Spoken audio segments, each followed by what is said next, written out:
आणि आता या घडीची अत्यंत मोठी बातमी आहे। विशाळगडावरच्या कारवाईला हायकोर्टाकडून स्थगिती देण्यात आलेली आहे। भर पावसामध्ये विशाळगडावरती बांधकामावरती हातोडा का चालवला असा सवालही हायकोर्टाने राज्य सरकारला विचारलेला आहे। विशाळगड प्रकरणातल्या याचिकेवरती हायकोर्टाने काही गंभीर सवाल सुद्धा विचारलेले आहेत।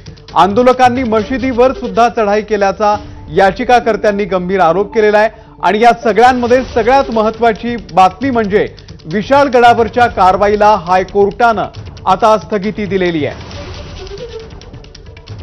या घडीची सर्वात मोठी बातमी, पावसाळ्यातली ही कारवाई तात्काळ थांबवावी असं सुद्धा कोर्टाने म्हटलेलं आहे। अमेय राणे आपले प्रतिनिधी या संदर्भातले अपडेट देतील। अमेय, नेमकं काय म्हणणं आहे कोर्टाचं? या संदर्भात जे याचिकाकर्ते आहेत त्यांनी हायकोर्टात आज या झालेला जो हिंसाचार होता आणि त्यानंतर जी कारवाई प्रशासनाकडून केलेली आहे त्या विरोधात हायकोर्टात तातडीने दाद मागितली आणि याची गंभीर दखल घेत हायकोर्टाने राज्य सरकारला खडा सवाल केला की मान्सून दरम्यान कुठल्याही बेकायदेशीर कारवाई बांधकामावर कारवाई करू नये, तिथे राहणाऱ्यांचं छत असू नये असे आदेश स्पष्ट असतानाही ही कारवाई का केली।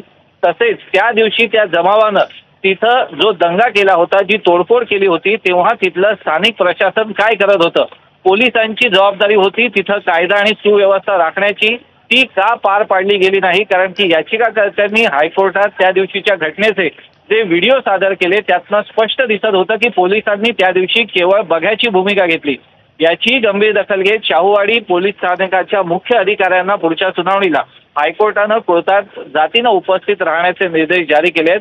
त्याचबरोबर प्रशासनाच्या वतीनं तिथल्या बेकायदेशीर बांधकामावर जो हातोडा चालवला जातोय किंवा जी कारवाई केली जाते ती सुद्धा तात्काळ थांबवत आजच्या घडीपासून एकही तिकडचं बांधकाम पाडू नये आणि सप्टेंबर पर्यंत जोपर्यंत मान्सून संपत नाही तोपर्यंत ही संपूर्ण तोड कारवाई स्थगित करण्याचे आदेश हायकोर्टाने दिलेले आहेत। त्यामुळे विशाळगड वासियांना हा एक हायकोर्टाकडून मोठा दिलासा मिळाला आहे। त्याचबरोबर ज्या प्रकारे या प्रकरणाला जातीय रंग देण्याचा प्रयत्न केला जातोय त्याची सुद्धा हायकोर्टाने गंभीर दखल घेत राज्य सरकारला खरे बोल सुनावलेत की राज्यात कायदा आणि सुव्यवस्था राखणं ही प्रशासन या नात्यानं पोलिसांची आणि राज्य सरकारची जबाबदारी आहे, ती पार पाडणे निश्चित। अमेय, तुम्ही आपल्या सोबतच राहा। आपल्या सोबत राष्ट्रवादी शरदचंद्र पवार पक्षाचे नेते जितेंद्र आव्हाड आहेत। जितेंद्र आव्हाडजी, एक मोठी